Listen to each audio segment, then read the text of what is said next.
Friendship is not about whom you known the longest. It's about who came and never left your side. So మనం లైఫ్లో ఈ మాట విన్నాక నాకు నిజంగా చాలా ఫ్రెండ్షిప్ మీద ఒక గౌరవం వచ్చిందండి. అంటే మనం చిన్నప్పటి నుంచి ఎదుగుతున్నప్పుడు మన జీవితంలో చాలా మంది మనకు కలుస్తూ ఉంటారు. మనం అందరికీ వీడు నా ఫ్రెండ్ వీడు నా ఫ్రెండ్ వీడు నా ఫ్రెండ్ అని చెప్పుకుంటూ పోతూ ఉంటాం. కానీ ఈ మాట విన్నాక అర్థమైంది, ప్రతి ఒక్కరికి కూడా మీరు ఫ్రెండ్ అనే పేరు ఇచ్చేసి ఆ ఫ్రెండ్ అనే పదానికి ఉన్నటువంటి అర్థాన్ని మనం తీసివేయకూడదు.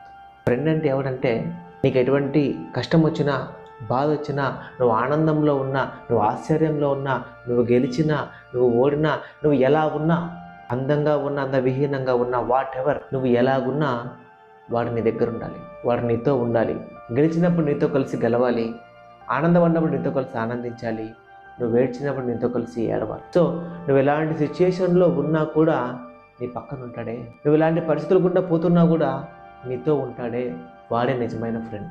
అంతేకాని కలిసిన ప్రతి ఒక్కరిని, నీతో కలిసి చదువుకున్న ప్రతి ఒక్కరిని, నీతో కలిసి తిరిగిన ప్రతి ఒక్కరిని, నీతో కలిసి ఉన్నటువంటి ప్రతి ఒక్కరికి ఫ్రెండ్ అనే పేరు పెట్టి ఆ ఫ్రెండ్ అనే పేరు ఉన్నటువంటి ఆ రెస్పెక్ట్ని దయచేసి తీసేద్దాం. సో ఎప్పుడూ కూడా నీతో ఉండేవాడు, నీ కోసం ఉండేవాడు, నీతో కలిసి గెలిచేవాడు, నీతో కలిసి ఏడ్చేవాడే నీ నిజమైన స్నేహితుడు, వాడే నీ రియల్ ఫ్రెండ్. అలాంటి వాడిని వీడు నా ఫ్రెండ్ అని చెప్పుకో, వాడు ఫ్రెండ్, వాడే ఫ్రెండ్.